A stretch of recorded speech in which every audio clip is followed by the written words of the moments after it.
Shalom, bapak-bapak, saudara-saudari yang terkasih dan diberkati Tuhan. Ya, kali ini video pembahasannya adalah tentang 10 alasan kenapa orang Kristen tidak boleh berperang dan membunuh. Ada agama-agama tertentu, agama lain itu tidak boleh membunuh, bahkan nyamuk pun tidak boleh dibunuh. Dan agama yang lain lagi berseberangan dengan itu adalah agama yang boleh berperang, boleh membunuh, bahkan nabinya memberikan contoh kehidupan berperang, membunuh, memutilasi orang, menganiaya orang, mematikan puluhan, ratusan ribu orang. Ada agama yang boleh berperang, ada agama yang tidak boleh berperang, tidak boleh membunuh, bahkan nyamuk pun tidak. Nah, Kristen ada di posisi tengah-tengahnya. Untuk binatang, tumbuhan, makhluk hidup boleh dibunuh, boleh untuk jadikan santapan makanan. Tetapi untuk manusia tidak boleh dibunuh. Ya, Bapak Ibu, saudara-saudari yang terkasih, yang dikasih oleh Tuhan Yesus Kristus. Ya. Kristen tidak boleh membunuh, tidak boleh berperang. Itu sudah doktrin baku. Saya tidak berbicara dalam konteks kenegaraan seperti kepolisian dan ketentaraan. Nah, kalau ada polisi atau tentara, ya jangan tanya di sini, tapi tanyalah kepada pendeta polisi atau pendeta tentara, karena dia yang bertanggung jawab. Saya berbicara ini dalam konteks umum, sipil. Orang umum, orang sipil tidak boleh membunuh, tidak boleh berperang. Itu yang saya mau sampaikan, ada 10 alasannya. Ya, tapi kalau tentara, polisi, tanya kepada pendeta polisi atau pendeta tentara. Ada teman saya, ya, dia tentara, dia ngaku ditemui manusia cahaya, ditemui Tuhan Yesus, mengatakan tidak boleh melukai orang, tidak boleh merugikan orang, tidak boleh membunuh orang. Lalu dia keluar dari ketentaraan. Ya, saya berharap ya melalui video ini, kalau sekiranya ada polisi, tentara yang menonton, jangan keluar dari ketentaraan, tapi tanya pada Tuhan, tanya kepada pendeta tentara, pendeta polisi di situ. Saya berbicara ini dalam konteks umum. Orang Kristen secara umum itu tidak boleh berperang. Yesus Kristus tidak berperang, Yesus Kristus tidak membunuh siapapun. Tidak ada teladan Yesus Kristus membunuh atau melakukan peperangan, tidak ada. Malahan dia ditampar, dia dipukul, dia dianiaya, dia mengalah dan memberikan tubuhnya, tapi dia bangkit. Lanjut saja. Nomor 1, Bapak Ibu, saudara-saudari yang terkasih, yang dikasih oleh Tuhan Yesus Kristus. Ya, yang pertama adalah perintah Tuhan untuk mengasihi sesama manusia seperti diri sendiri. Ya, Bapak Ibu, saudara-saudari yang terkasih, yang dikasih oleh Tuhan Yesus Kristus, ya, perang itu, kembali saya ulangi, ini bukan yang resmi tapi yang non resmi. Ya, di dalamnya yang namanya perang itu adalah ada yang besar, ada yang kecil, ada yang resmi, ada yang tidak. Ya, ada yang tidak resmi. Ini yang saya bicarakan, yaitu masuk di dalamnya adalah tawuran. Ya, masuk di dalamnya adalah kerusuhan antar kampung, antar suku, perampokan, penganiayaan, dan peperangan antar kelompok.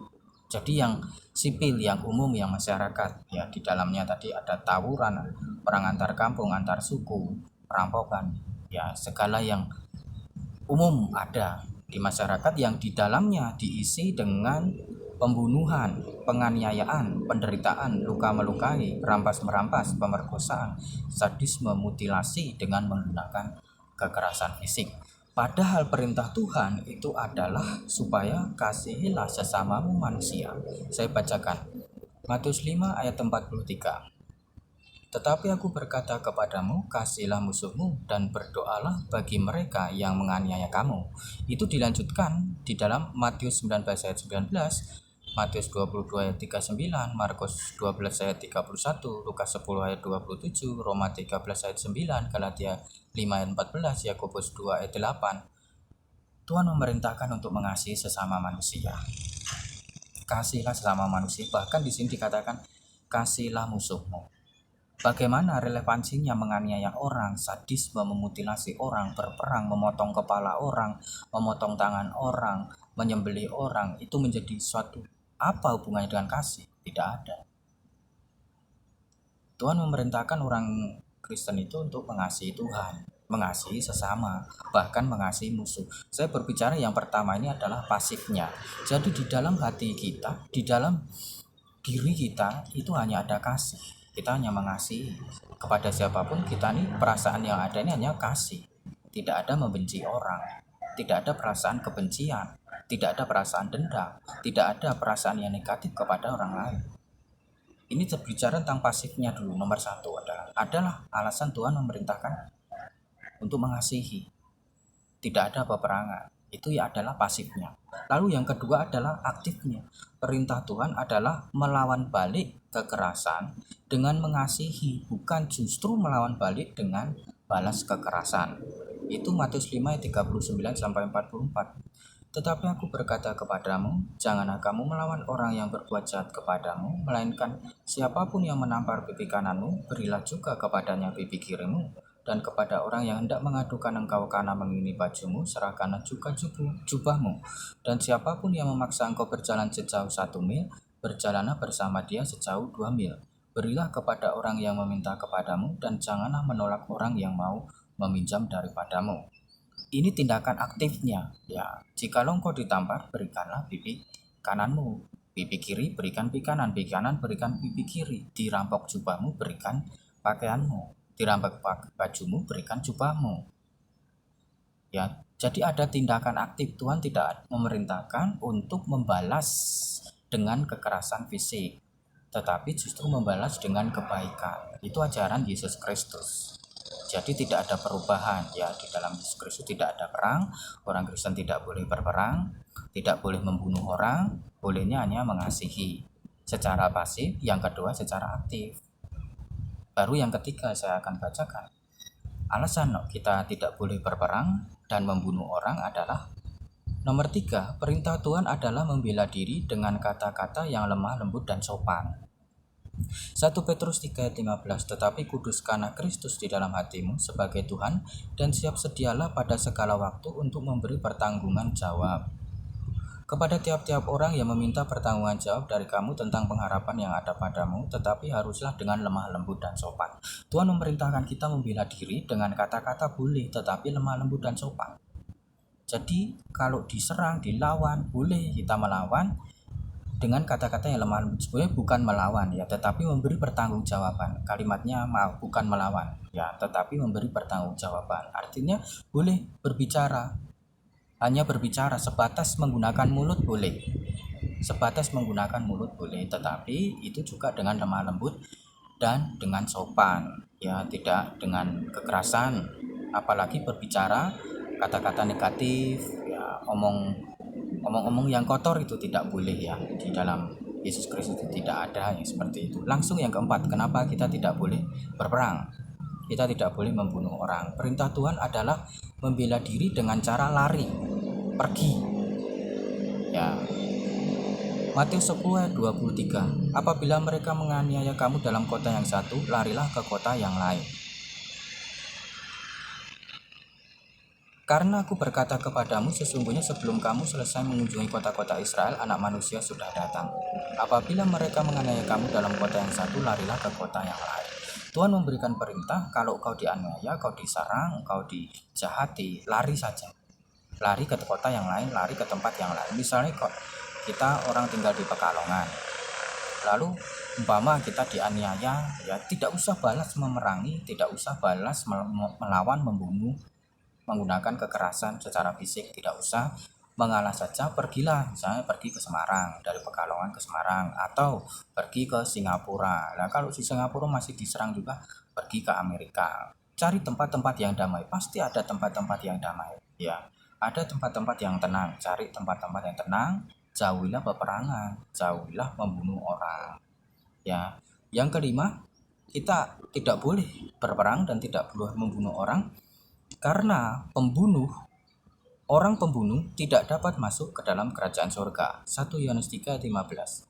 Setiap orang yang membenci saudaranya adalah seorang pembunuh manusia dan kamu tahu bahwa tidak ada seorang pembunuh yang tetap memiliki hidup yang kekal di dalam dirinya. Tidak ada seorang pembunuh ya yang menggunakan kekerasan fisiknya itu yang akan masuk ke dalam kerajaan surga, itu tidak ada. Jadi di dalam Kristen itu tidak ada pembaruan ya. Kalau memang di kitabnya agama lain ada memperbarui atau menyempurnakan kitab-kitab sebelumnya. Kitab-kitab sebelumnya tidak boleh membunuh dan tidak boleh berperang, tetapi dia menyempurnakan jadi boleh membunuh, boleh berperang, memberi contoh teladan tingkah laku berperang, tingkah laku membunuh, tingkah laku merampas, tingkah laku merampok ya. Ya tidak apa-apa kalau memang ajarannya seperti itu ya. Kalau memang teladannya seperti itu tidak apa-apa. Tetapi di dalam Kristen tidak ikut-ikutan, kita tetap tidak ada yang lebih sempurna sesudah Alkitab Kristen itu ya. Ya tidak boleh membunuh, stop. Tidak ada disempurnakan yang lain, tetap tidak boleh membunuh, tetap tidak boleh berperang. Ya, tetap hanya ada mengasihi ya, tapi hanya mengasihi. Bahwa setiap orang yang membunuh dengan kekerasan ya, membunuh dengan kekerasan fisik itu tidak dapat masuk dalam kerajaan surga. Sudah itu, jadi tidak ada di surga itu ada pembunuh yang menggunakan kekerasan fisik yang masuk ke dalam kerajaan surga, itu tidak ada ya. Jatuhnya mereka masuknya ke neraka. Tetapi kalau mereka terima Tuhan Yesus Kristus, diampuni dosanya, diselamatkan, ya mereka bisa masuk surga kalau diampuni oleh Tuhan Yesus Kristus. Kalau tidak ya tidak. Langsung lanjut ke 6.